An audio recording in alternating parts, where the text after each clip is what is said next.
আসসালামু আলাইকুম। আজকে আমি আপনাদেরকে দেখাবো আমাদের খামারের জন্য আমরা কিভাবে খুঁটি তৈরি করেছিলাম সেই বিষয়গুলো আমি আপনাদের A to Z আজকে তুলে ধরব। তো ভিডিওটি না টেনে সাথেই থাকুন। তো খোয়াগুলো আমরা সুন্দর করে ধুয়ে নিয়েছিলাম এবং খোয়ার মধ্যে আমরা বালি এবং সিমেন্ট পরিমাপ মতো দিয়ে খুব সুন্দর করে ভালোভাবে মিক্সড করে নিয়েছিলাম। তার আগে একটু জানিয়ে রাখি, আসলে কাজটা আমি করছিলাম না, আমাদের যারা কাজ করার জন্য মিস্ত্রি নিয়েছিলাম তারাই আসলে এই কাজগুলো করতেছিল, আর আমি শুধু দাঁড়িয়ে দাঁড়িয়ে এগুলো দেখতেছিলাম, তদারকি করতেছিলাম যে আসলে কাজটা ঠিকভাবে সঠিকভাবে হচ্ছে কিনা, করছে কিনা। কারণ এই রাজমিস্ত্রি কাজে যদি সঠিকভাবে তদারকি না করা যায় তাহলে মিস্ত্রিরা তাদের নিজের মন মতো কাজ করে চলে যাবে, কিন্তু আমার মন মতো কাজটা হবে না। তাই আর কি তাদের সাথে থেকে থেকে এগুলো দেখাই দিচ্ছিলাম। তো আমি আপনাদেরকে দেখাবো আরেকটু বিষয়, সেটা হচ্ছে আমরা খুঁটিগুলো কত সাইজ করেছিলাম। আমাদের খুঁটিগুলো আমরা যখন তৈরি করেছিলাম আমাদের খুঁটির সাইজ ছিল লম্বায় 12 ফিট এবং প্রস্থ ছিল 4 ইঞ্চি। আর মাঝখানে আপনারা দেখতে পাচ্ছেন যেগুলো আমরা গ্যাপ দিয়েছি এবং মাঝখানে যে একটা কাঠি ভরে রেখেছি, আর এই কাঠি ভরে ছিদ্র করে রাখার কারণটা হচ্ছে আমরা মাঝখান দিয়ে একটা করে গ্রিল লাগাই দিব।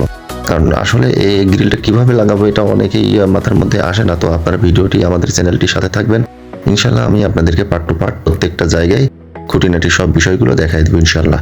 আর একটা জিনিস আপনাদেরকে দেখাইলাম, যেটা হচ্ছে আমাদের সিমেন্টের খুঁটির যে মাথা বা গলা যেটা বলা হয়, সেখানে যে ছিদ্রটা রাখা হয়েছে ওইটা দিয়ে আসলে পাইপটাকে সুন্দর করে আটকায় রাখতে হবে। কারণ আমরা এখানে বিল্ডিং ঘর করব না, আমরা শুধুমাত্র এখানে সিমেন্টের খুঁটি দিয়ে আধুনিক শেড যেভাবে তৈরি করা যায় কম খরচে, ইনশাল্লাহ আমরা সেটাই তৈরি করব। তো যারা আপনাদের অনেকের শখ আছে, ইচ্ছা আছে যে আপনারা অল্প খরচে আধুনিক খামার বা গরুর ঘর নির্মাণ করবেন, আমরা যে খুঁটির মধ্যে রডগুলো দিয়েছিলাম আসলে এই রডগুলো চায়না রড, আর এই রডগুলো অত্যন্ত টেম্পারিং রড। তো আমরা 4টা করে রড কিনে নিয়ে এসেছিলাম। তো আমাদের রাজমিস্ত্রি ভাইয়ের সাথে আমরা পরামর্শ করলাম যে এটা রড যদি আমরা কমায় দিই তাহলে কি কোনো সমস্যা হবে কিনা। তো রাজমিস্ত্রি ভাই অনেক দক্ষ একজন ব্যক্তি, তিনি বললেন যে এটা চায়না রড, অনেক টেম্পারিং রড, আসলে এই রড কমায় দিলে সমস্যা নেই। তো আমরা প্রত্যেকটা খুঁটিতে আমরা 3টা করে রড দিয়েছি এবং ঘন ঘন খাসি বানায় 3টা করে রড দিয়েছি, তো সমস্যা হবে না ইনশাল্লাহ।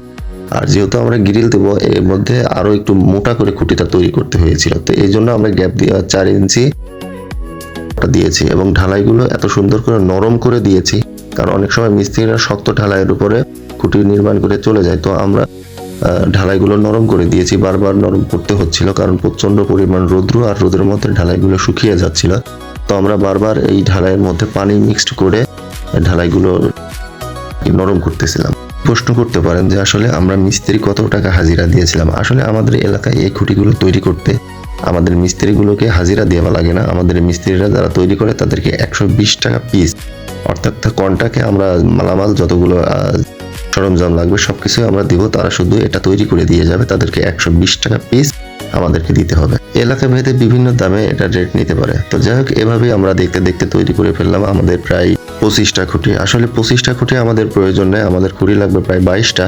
তো আমরা একটু বেশি বানিয়ে রেখেছি কারণ বিভিন্ন সময় বিভিন্ন কাজে লাগতে পারে, বা যদি একটা কম পড়ে যায়, বিভিন্ন সময় প্ল্যান পরিকল্পনা যদি একটু আপডেট হয় সেক্ষেত্রে খুঁটি কম পড়লে আর কোথা থেকে পাবো, এই জন্য আমরা 2-3টা খুঁটি বেশি তৈরি করেছি। এই কাজগুলো যখন করছিলাম আমাদের খামারের আশেপাশে যারা বসবাস করে বা আমাদের খামারের আশেপাশে যারা থাকে, বিভিন্ন পরিচিত মহলে এসে বিভিন্নভাবে আমাদেরকে প্ল্যান পরিকল্পনা দিচ্ছিল যে এভাবে না এভাবে করতে হবে, ওভাবে না এভাবে করতে হবে।